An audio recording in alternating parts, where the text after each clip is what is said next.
श्री स्वामी समर्थ. जय जय स्वामी समर्थ. यंदा गुरुवार दिनांक 15 जानेवारी 2026 हा दिवस संक्रांतीचा करी दिन म्हणजेच किंक्रांत म्हणून पाळला जाणार आहे. कथेनुसार या दिवशी जगदंबा रूपी संक्रांती देवीने किंक्रासूर नावाच्या असुराला ठार केले होते, जो तेथील प्रजेला खूप त्रास देत होता. अशी ही मकर संक्रांतीची कर असते. शास्त्रानुसार या दिवशी कोणतेही शुभकार्य करण्यास वर्ज मानले जाते, म्हणून या दिवशी कोणतेही शुभकार्य हे केले जात नाही. आता किंक्रांत हा सण वेगवेगळ्या भागात वेगवेगळ्या पद्धतीने साजरा केला जातो.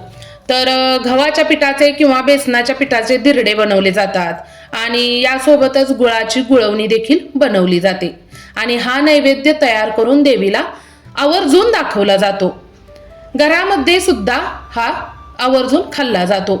आता तुमच्या भागात ज्या पद्धतीने हा सण साजरा केला जातो त्या पद्धतीने तुम्ही किंक्रांत हा सण साजरा करू शकतात. हा दिवस खरं तर अशुभ मानला जातो.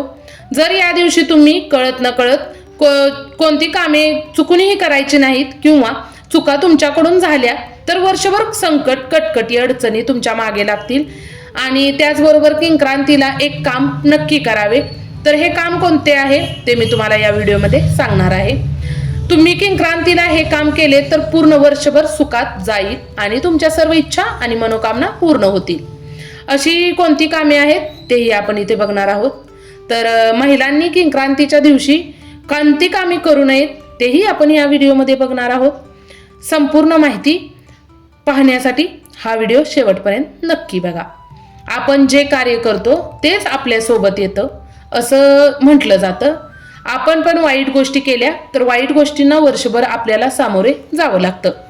मग महिलांनी संक्रांतीच्या दिवशी घातलेल्या ज्या बांगड्या असतात त्या बांगड्या चुकूनही फोडू नयेत किंवा फुटणार नाहीत याची काळजी घ्यावी. कारण काढायच्याच असतील तर अलगद काढा आणि लाखेच्या बांगड्या तुम्ही काढूच नका, कारण त्या किंक्रांतीच्या दिवशी आपण उतरू नयेत असं म्हटलं जातं. तसेच सडा मारण्यासाठी महिलांनी या दिवशी शेणाला हात लावू नये किंवा शेण काढूही नये असे शास्त्रात म्हटले जाते. तर केस पण धुवू नयेत संक्रांतीच्या दुसऱ्या दिवशी म्हणजेच किंक्रांतीला. संक्रांतीचे कुंकू केसात आहे म्हणून आपण केस धुतो, पण हा दिवस हे ते कुंकू केसात तसेच ठेवायचं असतं. केस किंक्रांतीनंतर करी दिन झाल्यावरती तुम्ही दुसऱ्या दिवशी धुवू शकता, म्हणजे 16 तारखेला तुम्ही धुवू शकता. त्याचबरोबर मकर संक्रांतीला 5 वर्षाच्या आतील मुलांचं बोरनान केलं जातं. लहान मुलांचे बोरनान रथसप्तमीपर्यंत केलं जातं, म्हणजेच 25 जानेवारीपर्यंत तुम्ही बोरनान करू शकता. बोरनान करण्याचा प्रयत्न करा. ज्या मुलाचे बोरनान हे किंक्रांतीला केले जाते त्या मुलांची किंक्रांतीला त्यांची किरकिर निघून जाते असं म्हटलं जातं. रथसप्तमीपर्यंत करण्यापेक्षा तुम्हाला जर शक्य असेल तर किंक्रांतीला तुम्ही बोरनान करण्याचा प्रयत्न करा. त्यामुळे मुलांची किरकिर, चिडचिड निघून जाऊ शकते. तर त्याचबरोबर आजारी पडत असतील मुले तर सतत नजर दोष लागत असतील तर अडचणी सुद्धा दूर होतात. या दिवशी मुलांसाठी हा उपाय तुम्ही नक्की करा. यामध्ये बोरनान एक आहेच, तर किंक्रांतीलाच करावं असं म्हटलं जातं.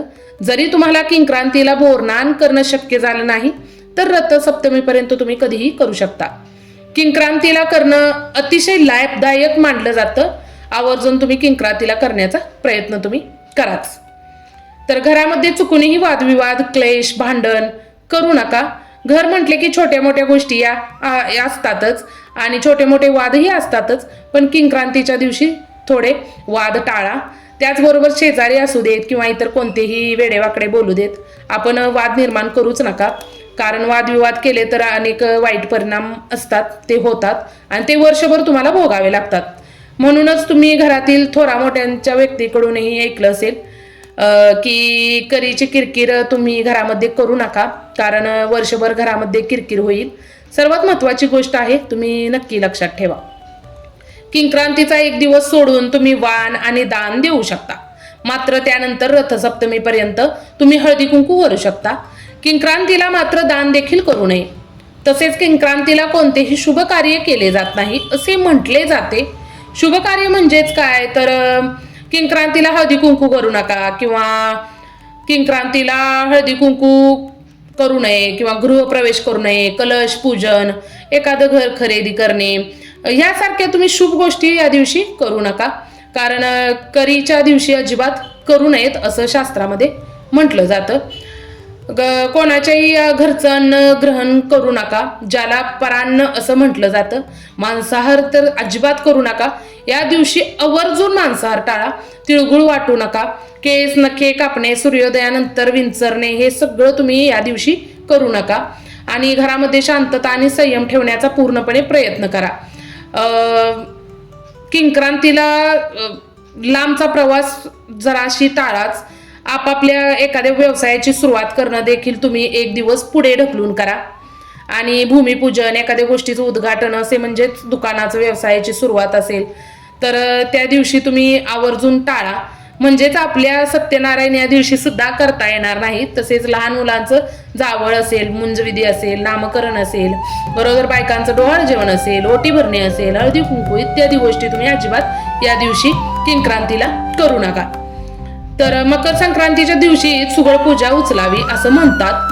ते वाण म्हणून पण देऊ शकता. पण मकर संक्रांतीची सुगड पूजा तुम्ही उचलली नसेल तर संक्रांतीला तो ओसा हा किंक्रांत झाल्यावर सवासणीला किंवा गाईला, तुळशीला तसेच आपल्या कुलदेवतेला द्यावा.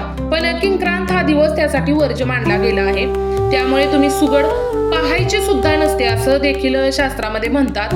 तर ती पूजा तुम्ही किंक्रांतीला काढू शकत नाही. तर त्याच्यावर एक नवीन ब्लाउज पीस झाकून ठेवा. कारण किंक्रांतीला सुगड पूजा बघू पण नाही, म्हणूनच ती संक्रांतीलाच उचलली जाते असं म्हटलं जातं. तर ते झाल्यानंतर किंक्रांत झाल्यानंतर तुम्ही दुसऱ्या दिवशी ती उचलू शकता.